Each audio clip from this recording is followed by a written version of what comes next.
Hello everyone, welcome to our digital library. आज हम second year की रसशास्त्र पेपर 1 पर सुधा वर्ग को डिस्कस करेंगे। एक्चुअली में होता ये है कि स्टूडेंट्स इस पार्ट बी में महारस, उपरस, साधारण रस इन सबको तो बहुत अच्छे से पढ़ लेते हैं, पर जो लास्ट क्लास में सुधा वर्ग, सिक्ता वर्ग ये जो दिया हुआ है तो उसको हम अवॉइड कर देते हैं। पर यदि ये सिलेबस में है तो ये हमारे लिए इंपॉर्टेंट है एग्जाम पॉइंट ऑफ व्यू से।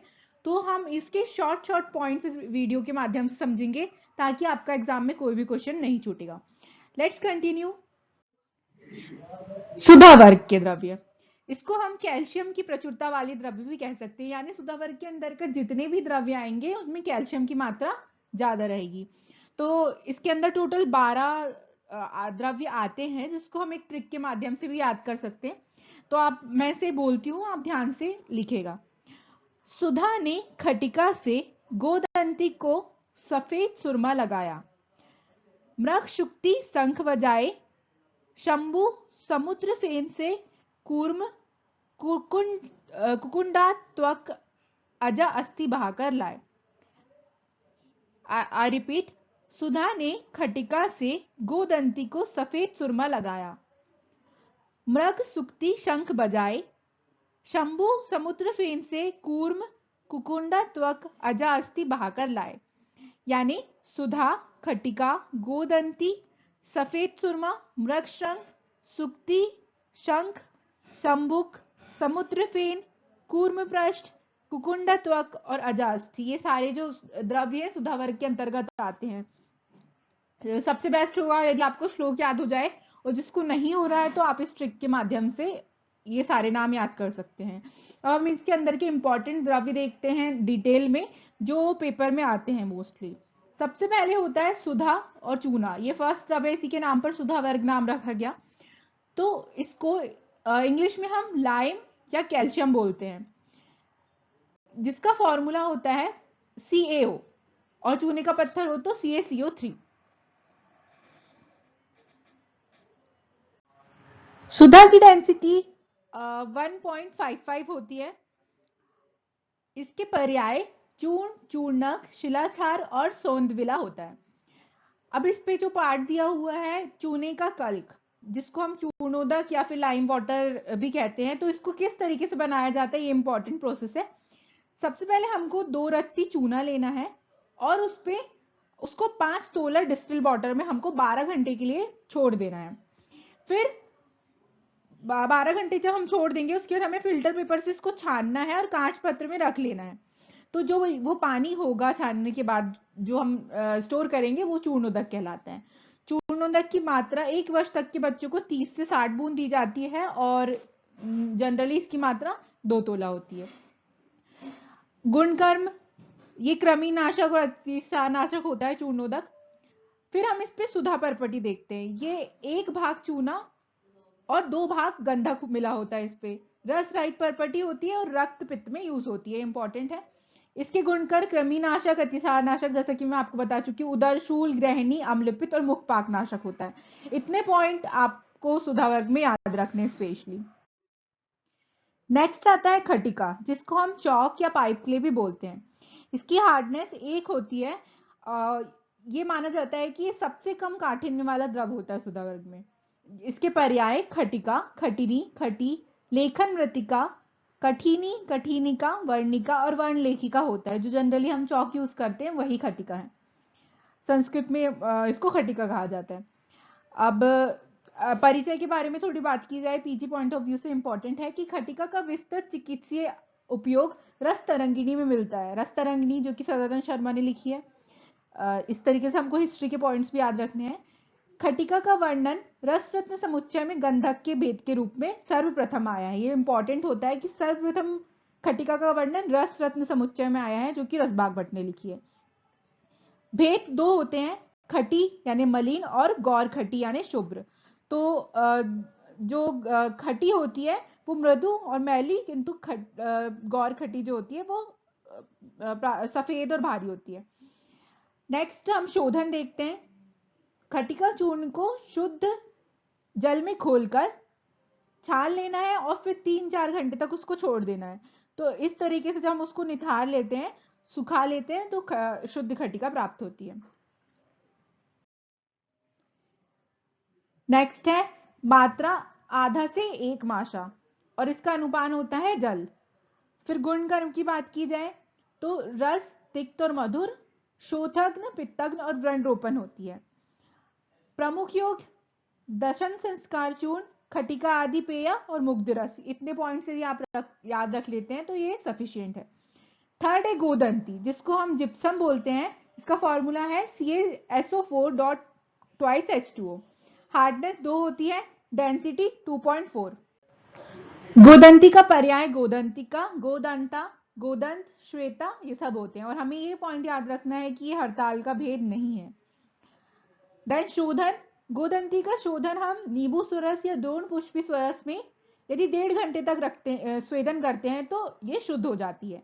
मारण, शराब संपुट में रखकर साधारण पुट देने से गोदंती की भस्म बन जाती है। मात्रा 1 से 3 रत्ती रस तरंगिणी ने कहा है और 1 से 2 माशा रसामृत ने कहा है।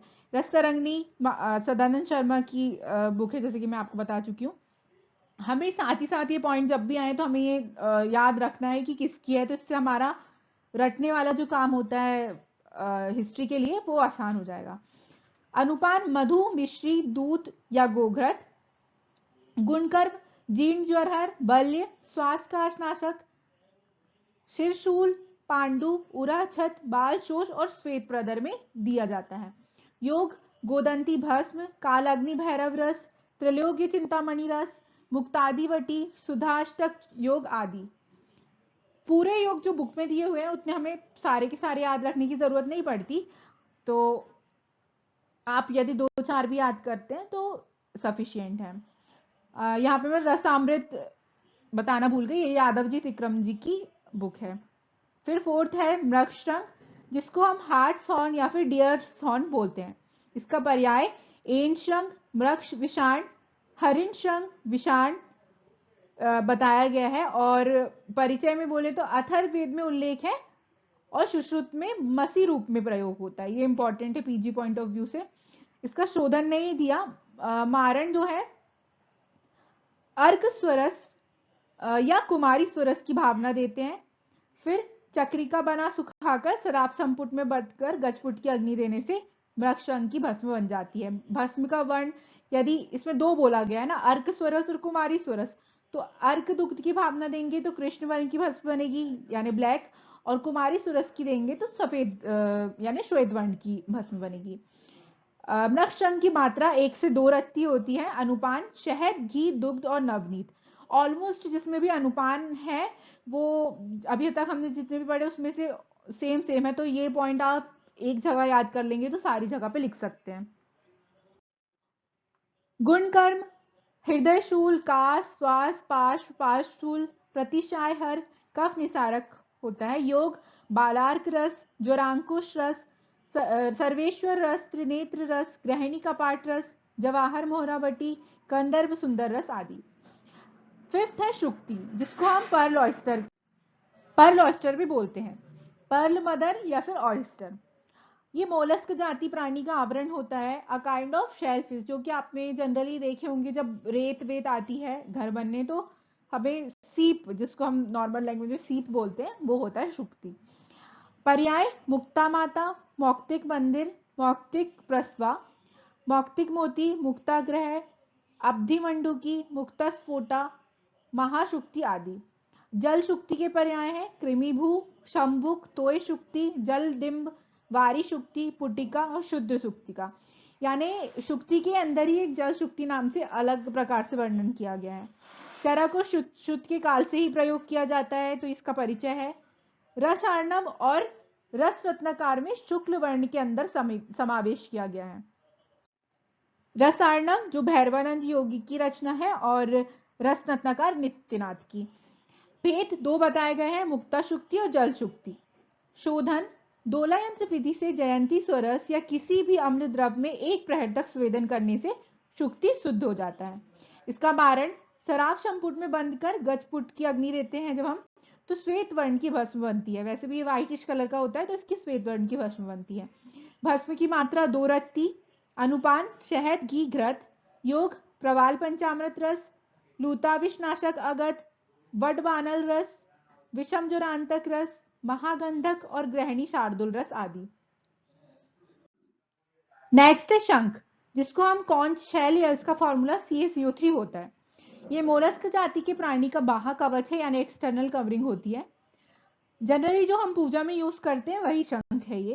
पर्याय संखक, त्रिरेख, दीर्घनाद, कंबोज, सुनाद, समुद्रज, कंबु, क्षुद्र और शंखनक। इसका परिचय पीजी पॉइंट ऑफ व्यू से बहुत इंपॉर्टेंट है। वैदिक काल से पांचजन्य, देवदत्त आदि नाम से उल्लेख है।